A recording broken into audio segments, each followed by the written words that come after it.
Dalam memperingati Hari Pahlawan November 2020, episode ke-8 akan mengisahkan pahlawan reformasi Raja Joseph II yang kemudian digantikan Leopold II sebagai kakak adik Antoinette. Ketimbang mereka menolong menyelamatkan Antoinette, reformasi di Austria yang mereka lakukan tidak diterima oleh aristokrat pada umumnya. Berikut ini reformasi yang dilakukan sejak 1780 sampai 1792 ketika Beethoven dari Jerman baru menginjakkan kaki di Austria. Dia menjadi saksi tragedi sejarah yang penting.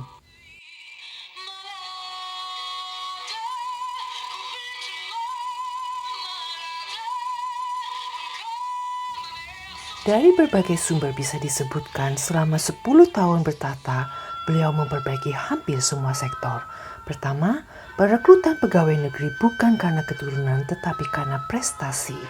Reformasi yang sudah dari dulu ingin dilakukan Joseph selama ini terhambat oleh konservatisme Ibu Suri Maria Theresia.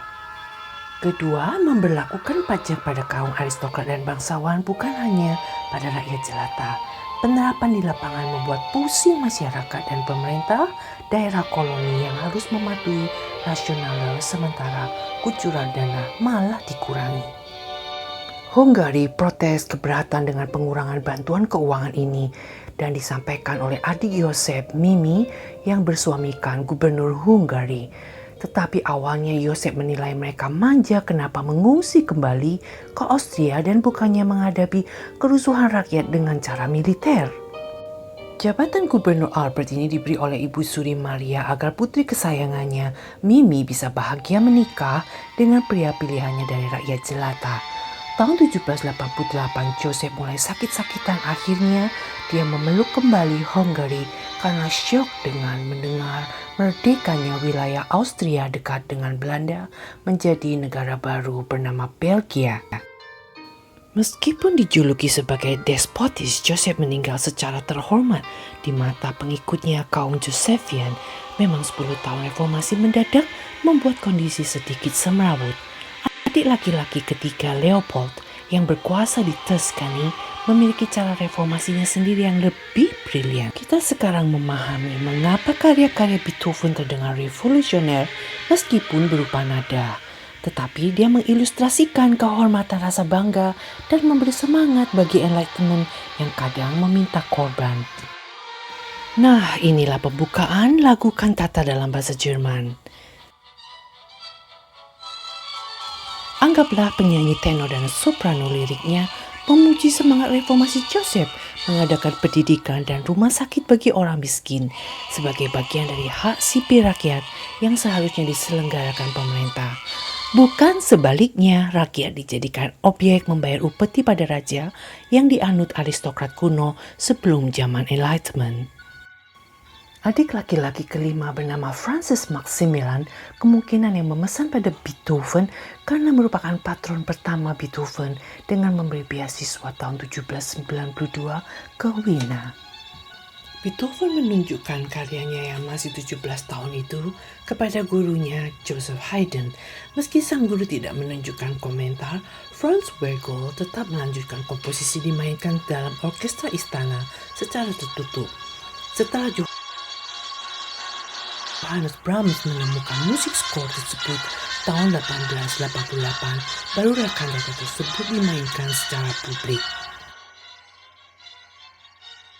Joseph II tentu berbeda pendapat dengan ibunya selama menjadi pendamping atau co-ruler begitu Ibu Suri bertahta menggantikan Raja Holy Roman. Kalau kita melihat peta Hungary dan Bohemia dulu, sangat luas, bisa diilustrasikan kebesarannya seperti karya Franz Liszt berikut ini.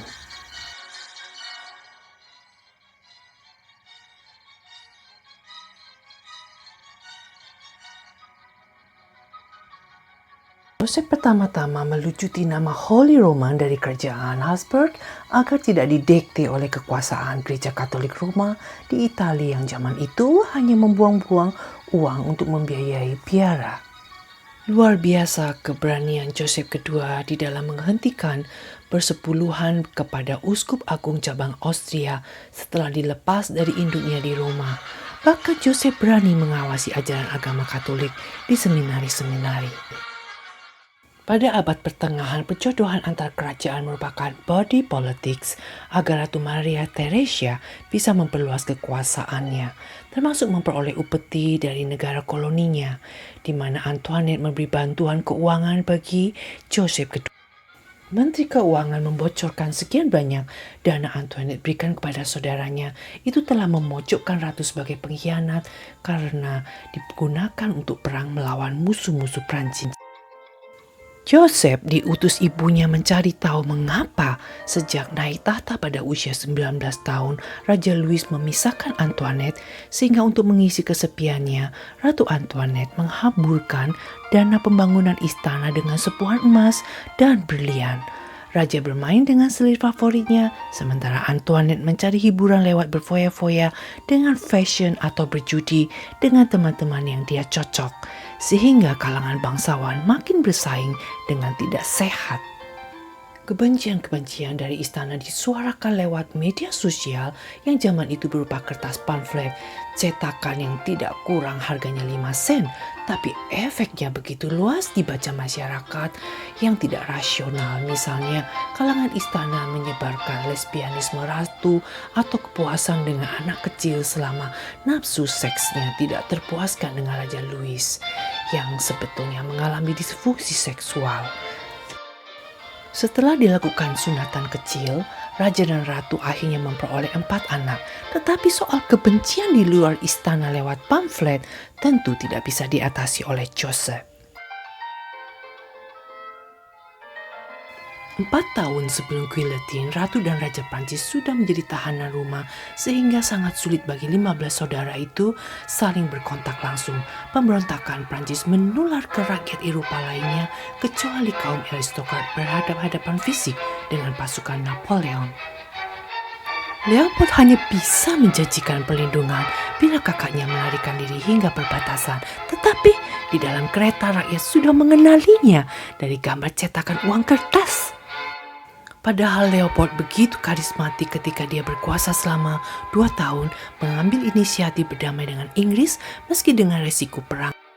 Tetapi kekuasaan dari atas sudah menggariskan sejak diplomasi Leopold mengajak negara Eropa beraliansi menghadapi Napoleon. Barulah sampai perang yang kelima, Napoleon betul-betul kalah di Waterloo 1815 lalu dibuang di Pulau St. Helens selama 7 tahun. Tentu Beethoven dan seluruh keluarga sangat sedih, khususnya Francis Leopold, pengganti ayahnya, tidak bisa menolong bibinya Antoinette. Kedua pemimpin itu membuka kebebasan pers dan teater sehingga Mozart lewat Magic Flute menyindir mentalitas kaum aristokrat.